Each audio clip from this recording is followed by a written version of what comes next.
एक 70-75 वर्षाची आजी पैशाचं गाठोडं घेऊन बँकेमध्ये गेली आणि साहेबांना म्हणे, साहेब हे पैसे एवढे बँकेत टाकावं माझे. साहेब म्हणले, कितीत? आजी म्हणले, 20 लाख. साहेब आश्चर्यचकित झालं, 20 लाख?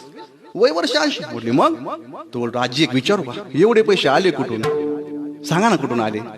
आजी म्हटली, सांगू का साहेब, मी काय करते, पैजा लावते आणि पैजा जिंकते. याचे एवढे पैसे? म्हटले, हो. ती म्हटले, साहेब तुमच्यावर एक पैज लावू का?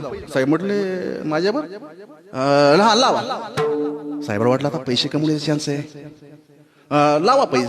आजी म्हटली, साहेब तुमच्या डोक्यावरती जे केस आहेत ना, ते तुमचे ओरिजिनल केस नाहीत, तो तुम्ही विक घातलाय. साहेब म्हटला, नक्कीच आजी बहाणा गेलेली दिसते, माझे केस ओरिजिनल आहेत आणि आजी म्हणते की हा विक घातलेला आहे. साहेब म्हटले, आजी कितीची पैन? आजी म्हटली, 1 लाख रुपयाची पैन लावते. साहेब म्हटला, काय हरकत नाही, 1 लाख रुपयाची पैन लागली. आजी म्हटली, पण साहेब विषय 1 लाख रुपयाचा आहे, मी उद्या शहरातील नामांकित वकिलाला घेऊन तुमच्यापाशी येणार सकाळी 10 वाजता आणि तुमचे केस ओरिजिनल आहेत का तो विक आहे, डुप्लिकेट आहेत, हे मी पाहणार. साहेब म्हटला, काहीच अडचण नाही, तुम्ही या 10 वाजता.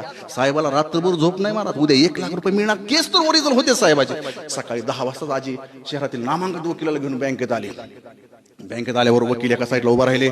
आजी म्हटली, बघा मॅनेजर साहेब, काल आपलं असं ठरलं होतं की तुमच्या डोक्यावरचे केस हे डुप्लिकेट आहेत म्हणून. मी म्हटलं, तो म्हटला, आजी केस ओरिजिनल आहे. आजी म्हटली, पण ऐका, हे वकील आहे तिथं, मला तुमचे केस ओढून पाहू द्या.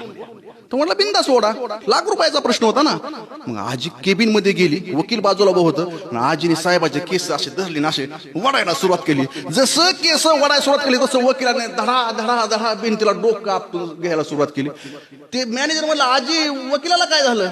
आजी म्हणली, मी काल वकिलाबरोबर 4 लाखाची पैज लावली होती की उद्या सकाळी 10 वाजता बँकेत जाऊन साहेबाचे केसच काढणार.